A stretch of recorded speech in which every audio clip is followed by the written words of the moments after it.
Yeah, you can see from the score that the Eagles barely survived a home game against the lowly fucking Giants, man. There's a lot of things going wrong in that building, and we got to get things ironed out. We only have 2 games to go until we go into the playoffs. But what exactly are they going to show us? Because if it's like tonight, a piss poor showing against a bottom feeder of a team, we're going to be one and done. We're not going anywhere. What's up, it's your boy Cintron coming back at you with another analysis video that kid you not, that's my real name. And our get right game turned into just get by. It's beyond pathetic and sad how we finished out this game, and we were up. Look at the score, 20-3 at halftime. So the Eagles came out, they didn't dominate in the fashion that I wanted them to. A drive that they left a touchdown out there. But on defense and offense, they were coming out and playing the way that we wanted them to. Couldn't finish. But for the most part, you were saying to yourself, this is building towards maybe a blowout post halftime. And then we come out and then there's a major gaffe, and just we look out of sync. On special teams, the unit that's carried this team, or it's wrong to say carried this team, that has played the best out of the 3. And they put the Giants offense in prime position to score. They do, and I don't put that on the defense. That was an extremely short field. They started immediately, maybe at the 15 or so, maybe inside the 20 for sure. And you're just like, oh no, here it comes. Just the bad juju, the bad mojo the dark cloud that's been floating over this team for months, especially since after the bye week. They just can't get out of their own way. Quite literally on this play, they can't get out of their own way. Collide into each other, fumble ensues, Giants recover, and you could fear the air being sucked out of the team. They're like, just low confidence. They're like, here we go again. And the aura of everybody just was down. And we played like it, because the Giants scored 15 unanswered points in the third quarter. They made it at one point a 2-point game before we went and scored a touchdown. And finally put our foot down in the fourth quarter, but still, there's a lapse in judgment, and we relaxed with 5 minutes still to go in the game, and they score a bomb of a touchdown to Darius Slayton. Shout out to him for making the play. But that does not happen. That can't happen when the stakes are this high. You got to win the rest of your games in the slate to somewhat control your own destiny. At least when it comes to the NFC East. Yeah, the division crown is yours for the taking, and you're just so lackadaisical, for lack of a better word. And we witnessed all the infighting and stuff like that on the sidelines between the coaches. Just not a good look, man. This is an implosive environment. We are imploding upon ourselves, folding in on ourselves, and it's a black hole of negativity, and it's sucking in everybody. Pause. Yeah, I mean, what? This is, I don't know if I've ever seen an 11-4 team worse off than this. Like, they don't look like they're having fun. The coaches don't look like they know what they're doing. The players don't look like they believe in the team, in their staff at this point. All signs point to happening. Dead center mass within his team. Let's be honest. At this point, I don't see them fixing what ails us. I don't see how we carry all this dysfunctionality into the playoffs and win. Now, I'd be the first person to admit I was wrong. I would love to be proved wrong on that front. But what we're witnessing now, what we're seeing now, just is not pointing in a good direction. I'll take the win. I'm happy for the win, but I'm not happy how we got it. I'll just say that. Let's get into the review. Let's first starting with the Giants. So we had 2 quarterbacks debut because Tommy DeVito got pulled halfway through, I think maybe to start the third quarter, because he wasn't getting it done out there. And hey, kudos to them. He had 55 yards, and he wasn't doing much. Tyrod Taylor did come in, and he was more effective. Him being a veteran, I mean, the fact that DeVito even carried him this far as an undrafted rookie, shout out to him. The kid's got moxie, but the stage is just too big for him at this point. And a steady veteran hand like Tyrod Taylor gives him a better chance at this point. Maybe that's who we'll see in 2 weeks, but he could hurt us through the air, and with his legs, he scrambled a couple times for first downs. Yeah, we see 2 there.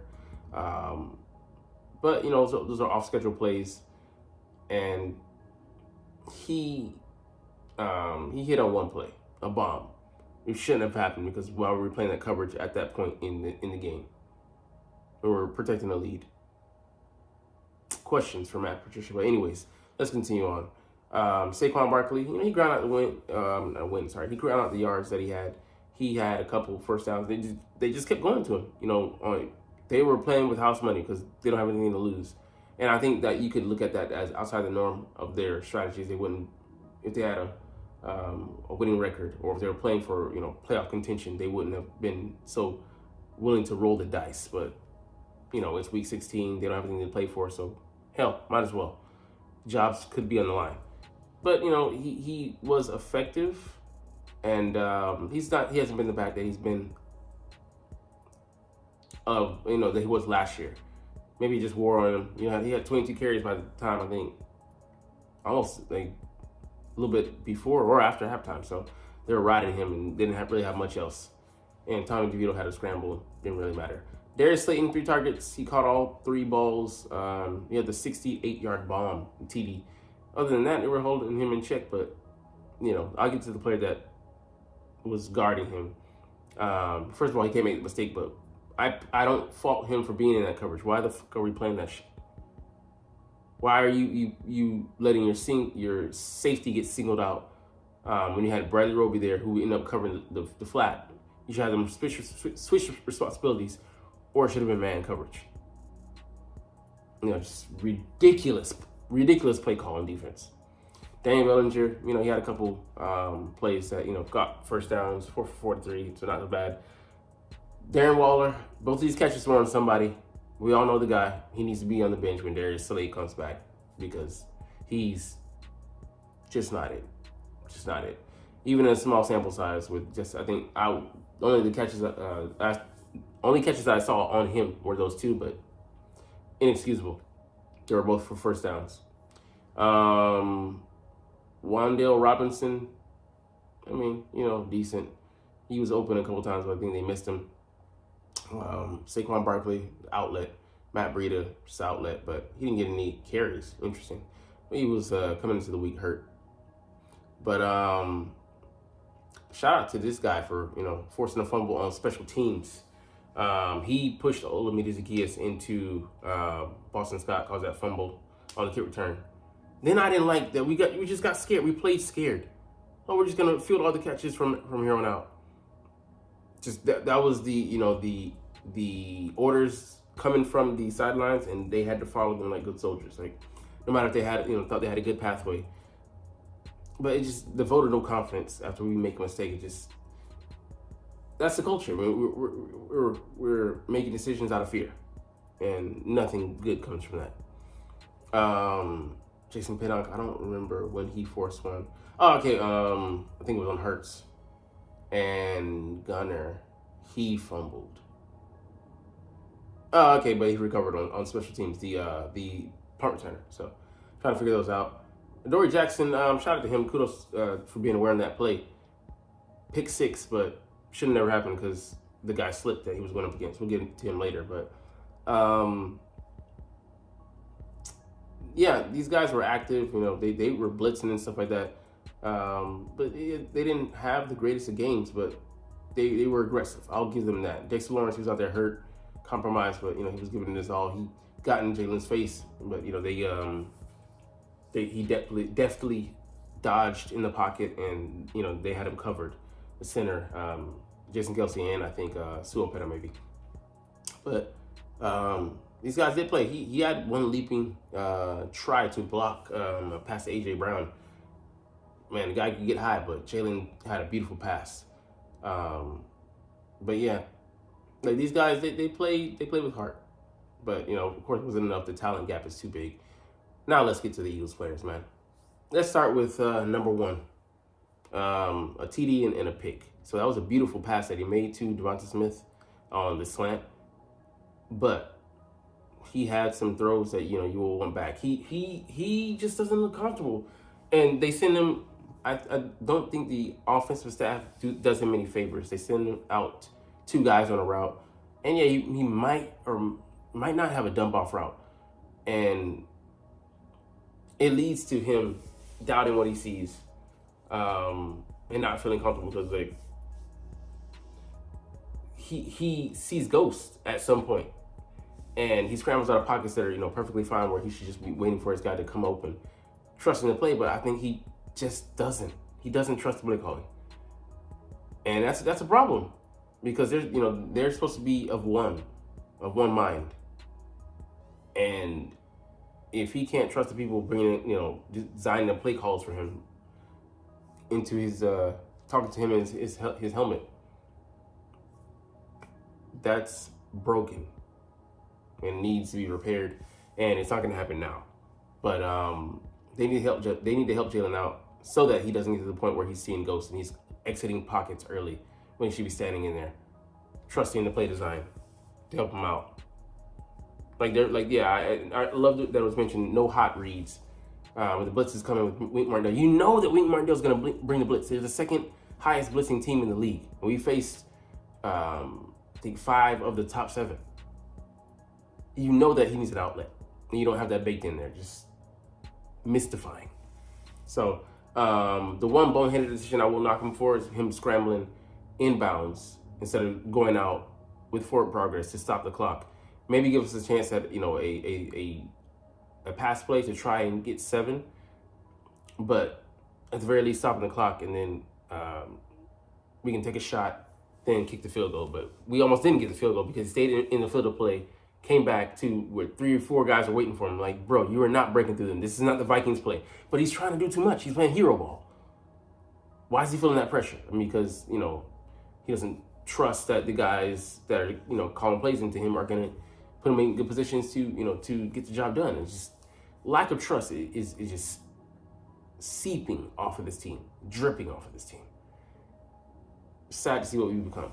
Anyways, DeAndre Swift had a stellar day. He ends up with 20 carries, but he had 5 first half carries, and they got to get the man more involved. I get that Gainwell is who he is, and he had a solid day as well. 6 for 41, 6.83 average. He was slicing and dicing through the defense today. I think it might be his best average of the year because he hasn't been the second fiddle back that we thought he would be this year, or potentially the lead back. And then we saw what DeAndre Swift could do and realized that we need to put him on the back burner. But I get he's good in pass pro, but DeAndre Swift, man, after halftime, man, those carries were coming in. He closed out the game today. He helped us close out the game. He was a key factor in that, and we need to lean on him more.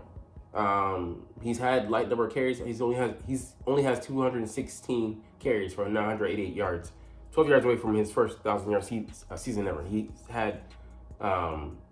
never had more than, I think, 500 yards up until this point. So we can ride him a little bit. Pause. Especially going into the playoffs. Jalen Hurts, he had, a couple scrambles that were good, but, he doesn't look like himself, from last year. We have a diminished version, but it's still good enough. But we need to study that Lamar Jackson tape that he put out there today. Blueprint on how to beat the 49ers. We have a mobile quarterback, the type that they struggle against. Boston Scott, 1 for 3, but, we didn't really get a chance to give him many carries, given that these 2 guys were, carrying the load. So, I'm fine with that. A.J. Brown, he had some uncharacteristic drops, but, it might have been, Jalen put him in bad positions with some throws.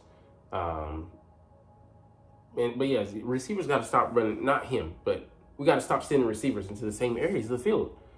Like we'll have a layered play, and then like it's a curl here, and then a curl underneath, with the defender from the other guys behind here, so he can play both. And it's just unintelligible concept connection. Like what in the hell are we thinking? It's just we're so out of sync with the play calling. Him and Devontae both had, they both had pretty decent days on the stat sheets, but there's something that just looked out of sync. Was he forcing AJ the ball? I don't really think so. But some of those throws, he was in the area, and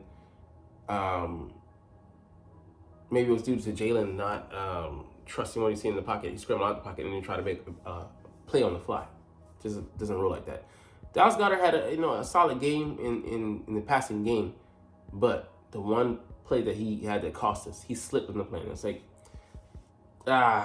if he doesn't, maybe I think he makes that reception, but Dory Jackson was there he juggled the ball, but then he came, was able to gather it in and went in for the touchdown. I put that squarely on Dallas Goedert's shoulders. And yeah, you can say that Jalen shouldn't throw it, but there's no way he's not Spidey. He's not Spider-Man. He doesn't have precognition to know that pass is going to be thrown to an open defender who basically looked like the receiver on the route. Kenneth Gainwell was a good outlet. We dumping it off to him. I'm glad to see that part of the offense was there today. And I can't believe that Greg Calcaterra had his first 2 catches of the freaking year. And it's cool to see that Jalen hit 1, 2, 3, 4, 5, 6, 7, and then targeted another 8th receiver. But we gotta have days like this more often, where we try to get everybody involved, and it just makes it harder to defend. This might have been a screen pass to him. We love the screens. Just call them at wrong times. Just again, sequencing, just not there, man. Britton Covey, it was nice to see us get a pass to him. Reward him kind of for being a baller on special teams. We'll get to him later, but man, he keyed us in. He gave us great field position today. I think he was one of the sparks. But then he fumbled on the return. He was able to recover it, so he didn't lose it. I don't even remember when Ken Gainwell fumbled, to be honest. Because I thought they ruled that, like, his knee was down. Jalen Hurts on the before halftime. This is ridiculous, man. 4 freaking fumbles. And yeah, Rick Lovato, he forced one on special teams that the Giants did recover. Nice. But Boston Scott, you don't blame him at all. Olamide Zaccheaus, bro, you cannot let yourself get blocked into the return and then run into him, and you gotta look for the ball, man. You gotta make sure you're looking around. Awareness. So Olamide had that pancake block on the run, on the Devonta Smith run after the catch, but that could have been against another team.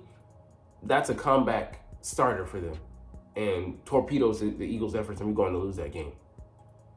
It's only because we were playing the Giants, or another bottom feeder of this level, that we are able to survive that. We got fortunate. Keely Ringo with the end of the game interception, it was a Hail Mary, so I'm like, but at least we had a turnover. James Bradbury with a pass defended. Let's get into the defense, man. Shaq Leonard looked good in the first half, then the second half, just guessing. People were saying that he looks cooked. Like, I didn't get that. I'm like, he's still running. He just doesn't look like he has the same movement skills, the shiftiness that he had during his all-pro seasons. And that's just to be expected, because look at the guy. He's coming off back surgery. He's a shell of himself. We knew that. But we're glad to at least have him on the roster, because we would have had 2 guys who were former practice squatters out there. Keely Ringo, man, he continues to put on tape that he can play. He can give us solid cornerback play. I want him starting the opposite slate when Darius comes back. Reed Blankenship, solid play, but then he gives up that touchdown. Like, what the fuck were you thinking, bro? Like, he's coming, like, Slayton is coming out of his stance, and he's giving it the full go. you need to turn and run with him earlier than that. You know he's a speed guy. So that was insane to me. But then the call that coverage to begin with was dumb. Like, at least make it man so that he has a responsibility, not just floating. He's floating, and then you're the safety. You don't have over the top help. You are the help. Milton Williams, I saw him, like, you know, in there for a couple plays, but I don't see the D-line flashing, bro. I don't see him. Interior or exterior. I see one guy constantly. Hassan Reddick, you know, he's active. He's getting, you know, pressures that he had an argument with Nick Cintron on the sideline, like or shot into the sideline. Bro, like we just are so broken. What in the fuck is going on? It's crazy. This amount of infighting on a team that's most likely going to win its division nonetheless, with a winning record. Not just skating by, but a pretty damn good record. The second best record in the league, and yeah, it's wild, man.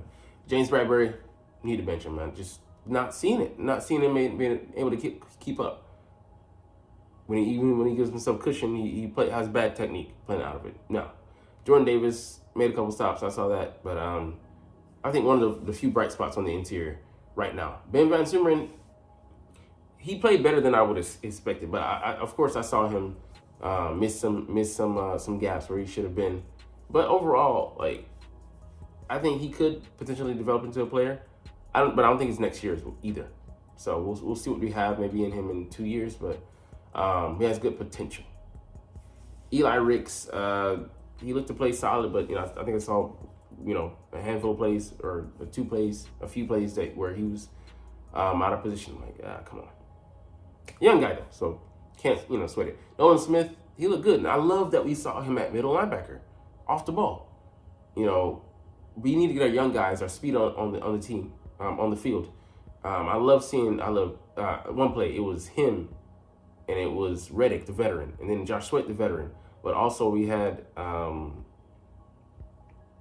what's his name? Sidney Brown out there, as well as Eli Ricks, and then Keely Ringo.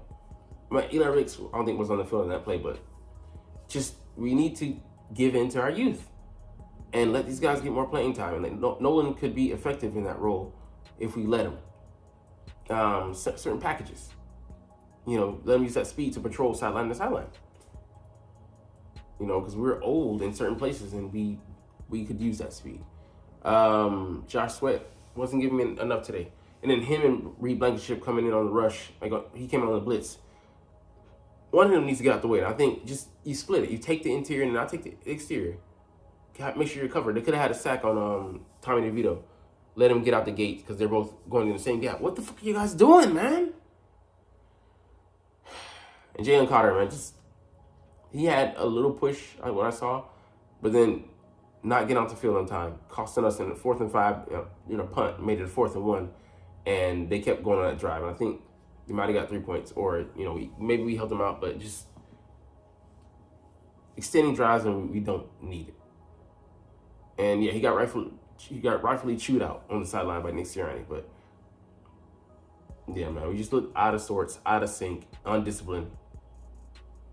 Just what is right on this team? Mostly special teams, but we have some gaps today. Jake Elliott, kicking, doing his thing. He just goes out there and executes. Braden Mann, giving us some long punts. He's doing his thing. Britton freaking Covey, man. That 54-yarder to put us in great field position. He didn't do that once. He didn't do it twice. He did it like 3 times. Like, the awareness to field that punt, you know, short, it bounced in the air. He caught it on the run and got like 5 to 7 yards.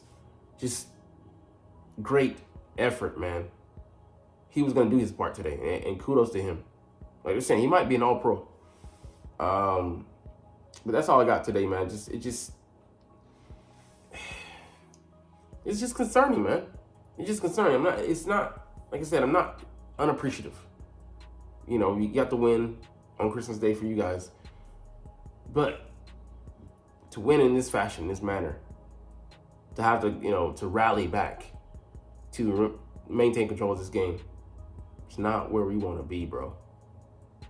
Anyways, let's get up out of here, man. Merry Christmas.